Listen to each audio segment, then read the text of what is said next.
For today's cup of coffee, we have, this is interesting because there is a legend behind something that is kind of legendary. A legend behind a legend that's behind a legend. Pretty much. And this comes from Daily Star and is by Mellissa Dzinzi, September 20th of 2022. A family of fiendish inbred cannibals who live in a gloomy cave ambush and kill passerby before feasting on their remains. That's fucked up, Mom. It says, this sounds like a premise for a gruesome horror movie. 'Cause it is. And it was. And it says that the scariest thing is that Wes Craven's 1977 disturbing film, The Hills Have Eyes, was inspired by an even more terrifying story from Scottish folklore. We've got this Scottish thing going here. Loves it. I wonder what that's a sign of. I don't know. You said that you, probably because I love kilts. I love men in kilts. That's always a great thing. You said that you have not seen The Hills Have Eyes. No, I haven't. It is just classic. And so you'll have to look for that before Halloween. Yeah. It says the cult classic was apparently loosely based on the story of Alexander Sonny Bean and his... Sonny Bean. Sonny Bean. And it says that his 45-member clan, and of course as Halloween approaches, the movie may well appear on TV schedules. And they're going to have to edit quite a bit out. It's been several years since I watched it again, but in 1977, what was rated R is probably just... probably be on Nickelodeon. No, it's still rated R. Is it? Mm-hmm. But it says few people will realize the frightening flick has its roots in the twisted tale of the Beans. What an interesting last name. Yeah. It's like Cool Beans. It's a song I have said for years. And this was supposed to be a man-eating mob said to have mauled thousands of people to death before eating them. Fuck. So I don't know. It's like torture them before you kill and eat them. Craven reportedly came across the legend while searching for source material in a New York library. His movie follows a family who became stranded in a barren atomic zone inhabited by cannibalistic mutants with a taste for blood. It's fucked up. Yeah, it's like I said, it's classic 70s. I don't want to say slasher because it was kind of sort of but not. I wonder if that's on Paramount or HBO or I don't know. It may be on Tubi.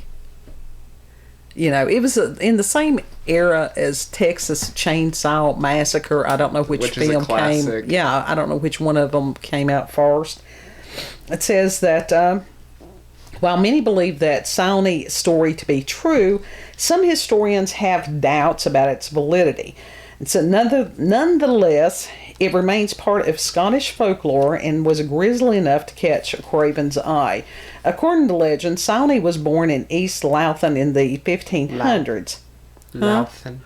He led You love the name of Lothian. That's a cool name. He led a normal life and tried to follow in his dad's footsteps by becoming a ditch digger and hedge trimmer. I love that. But soon realized the work was not for him. He left home and got together with a woman called Black Agnes Douglas. That's a name. Yeah. Black Agnes Douglas. Yes, a lot of times over in those areas, it had to do with the color of somebody's hair. So not their skin, but their hair. And the couple made their home in a dark, dingy cave near Ballantrae on the Ayrshire coast. Well, now, why would you want to live in a cave? Don't know. I mean, I'm a hobbit. Well, maybe. Want to live that good hobbit life? I would do that. You know. I mean, it sounds like being I would make my house in a mountain. It sounds like being a hedge trimmer isn't that bad. It says the pair who lived off the land had 6 daughters, 8 sons, 14 granddaughters, and 18 grandsons. And it's claimed that some of the grandchildren were a result of incest. Ew. That's gross. It is gross. And the Beans had no contact with the outside world, but would rather gather late at night and ambush travelers, groups or individuals who passed their cave. Was there an X-Files thing based on this too? Probably. I feel like there was. Because that one episode, they were all fucked up looking. Oh, that was the house. It wasn't the cave. It was the house that no one would dare go to. No, but that's basically the same damn thing. That's one of the most bizarre X-Files. Fucked up. It was, yeah. It says that the poor folk who succumbed to the clan were often mauled to death, according to the tale. As the cave was around 180 meters deep and the entrance was blocked by water at high tides, the family were able to go undiscovered by locals for decades. I can see how that would work. Yeah. And it said that after killing their victims, they would take them back to their cave where they would dismember, cook, and eat them with leftovers, often pickled and salted. Well, you gotta have some way to preserve it. Kid's face.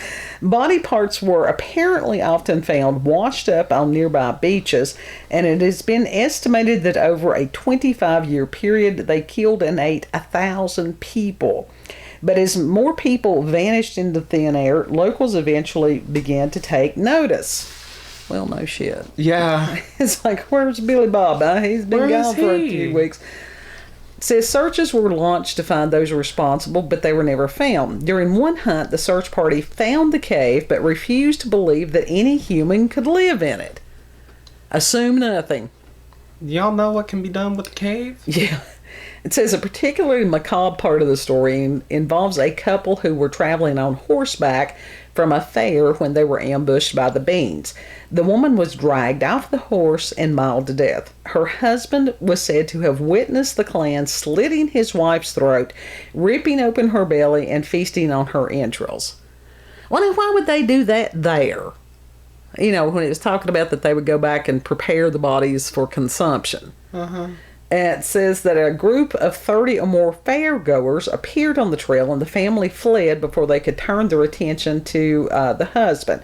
He was then taken by the large group to report his horrifying experience to magistrates. That sounds more like the husband offed the wife and blamed it on these people. Yeah. Yeah. So, like, marauding cannibals here. In some reports, it has been said that King James IV, later James I of England, was told of the incident and arranged a search party of men and dogs to hunt the clan down. But then, after 2 decades, the family's existence was finally revealed. The party took to the caves, but after hours of searching, they still couldn't find anything or anyone until dogs picked up the scent of body parts still hanging on the walls of the cave. The beans were captured with hordes of bodies, clothes, and their victims' belongings found. They were taken to Edinburgh, where they were sentenced to death for their heinous crimes. According to the Daily Record, 27 male family members, including Sonny, were drawn and quartered. Some reports claim that the men's genitalia was cut off and their hands and feet severed before they were left to bleed to death in front of the female relatives, who were then burned as witches. So, they don't know, but apparently they died in some kind of heinous way. Now, this is a story that has picked up steam over the years. You can tell that because people do that. And because it was in the 1500s, people told stories lots because that was their form of entertainment. Yeah.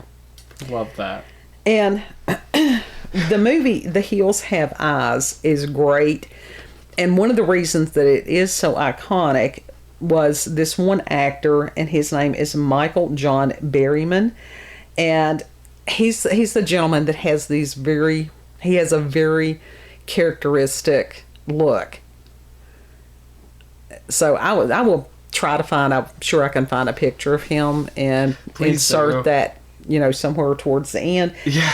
And he was born with a condition that is called hypohidrotic ectodermal dysplasia. The fuck is that? It's a rare condition characterized by the absence of sweat glands, hair, and fingernails.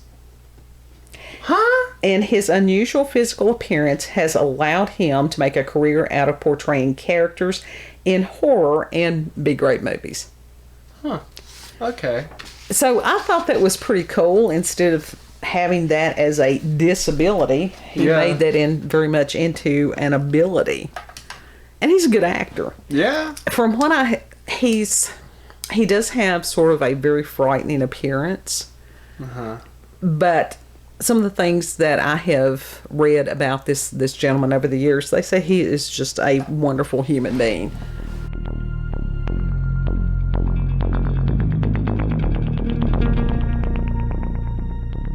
Heck yeah. Yeah.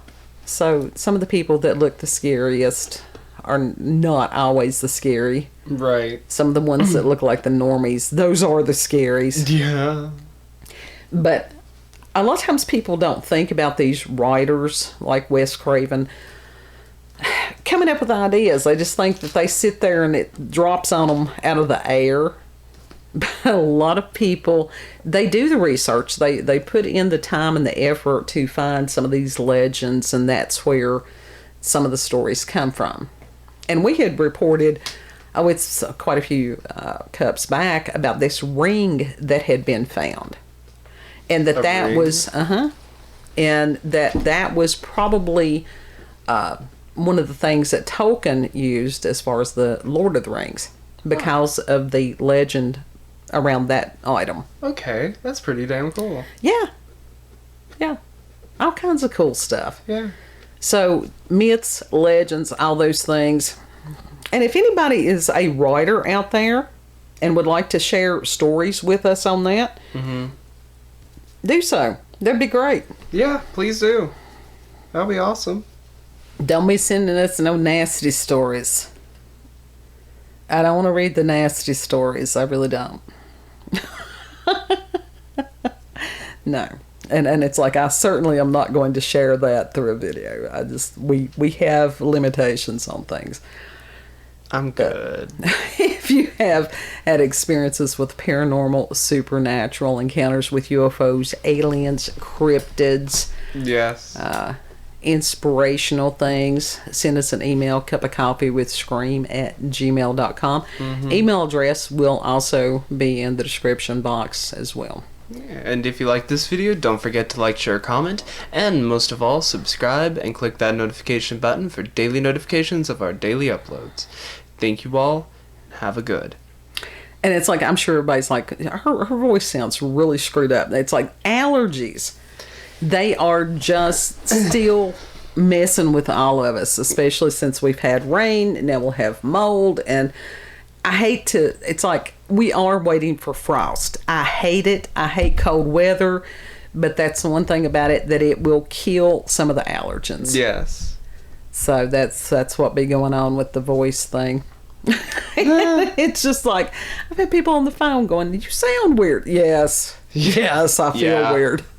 But know that you are very loved and that you're appreciated. Anybody who takes the time to share cups of coffee and weirdness with us, that is very appreciated. Share the video if anybody needs a laugh, or everybody needs a little bit of happy weird in their day. Everybody needs a little something. Yeah. A little some joy, a little some weird. Yeah. A good weird. Yeah. Of course, I don't know that this story was a little good weird, but Well, it was just weird.